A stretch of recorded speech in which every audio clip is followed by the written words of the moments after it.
Did free will ever exist? You wake up every morning thinking you're making choices.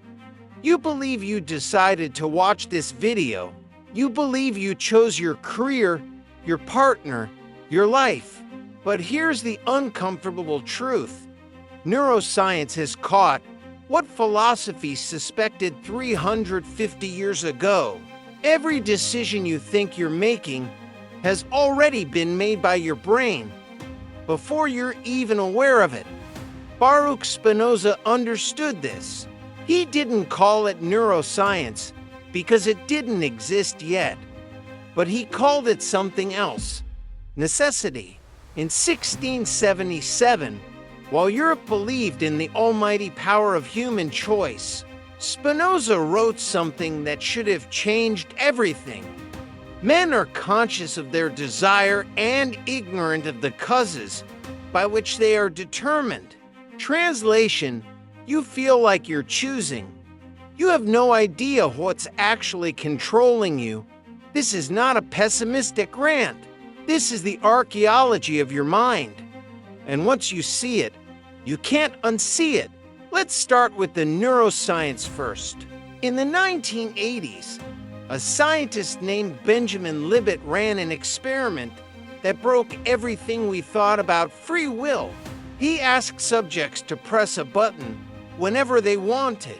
Whenever they felt the impulse to press it. But here's what he measured: the electrical activity in their brain. What he found was shocking. The brain activity that would lead to the button press happened almost half a second before the person was consciously aware they were going to press it. Think about that for a moment. Your consciousness doesn't decide. It arrives late to the party and takes credit for the decision. Your brain has already committed. You just become aware of it afterwards. Now, Spinoza lived 300 years before Libet. He had no fMRI machines, no electrodes, no data, but he had something better. He had logic. Spinoza believed in something called adequate ideas. The idea that if you truly understood the cause of something, you would realize there was no other way it could have happened. He applied this to human choice. If I understood every single factor that led you to decide something, your genes, your past trauma, your social conditioning, the chemicals in your brain, the exact circumstances of this moment, I could predict your choice with perfect accuracy, which means the choice was never really free. It was determined from the start.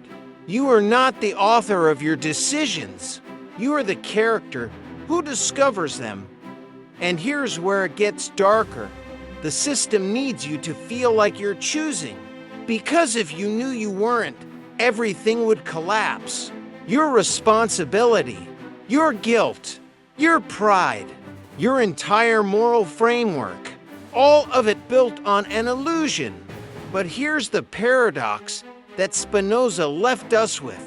If free will doesn't exist, then how are you responsible for anything?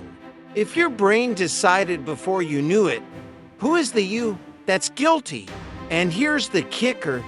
Even if free will is an illusion, you still have to live as if it exists . You have to go to work. You have to love someone. You have to make decisions.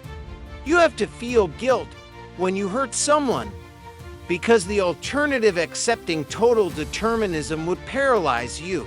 So Spinoza didn't say, stop making choices. He said something more radical. Understand the necessity behind your choices. There's a difference between being controlled by forces you don't understand and being controlled by forces you do understand. If you don't know why you're angry, you're a slave to your anger. But if you understand that your anger comes from a specific cause, a threat to your identity, a wound from your past, a neurochemical imbalance, then you have power. Not the power to be uncaused, but the power to know your causes, the power to work with them instead of against them. This is where free will isn't abolished. It's redefined. It's not the freedom to make arbitrary choices. It's the freedom to act from understanding instead of ignorance. You're still determined. You're always determined.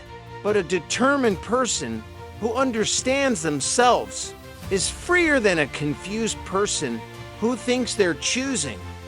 So the question isn't, do I have free will? The real question is, do I understand what determines me? Because once you understand your cage, you can finally escape it. The irony is that Spinoza, the philosopher who killed free will, gave us something better. Freedom through understanding. Not freedom from causation, but freedom from illusion. And maybe that was always what freedom meant.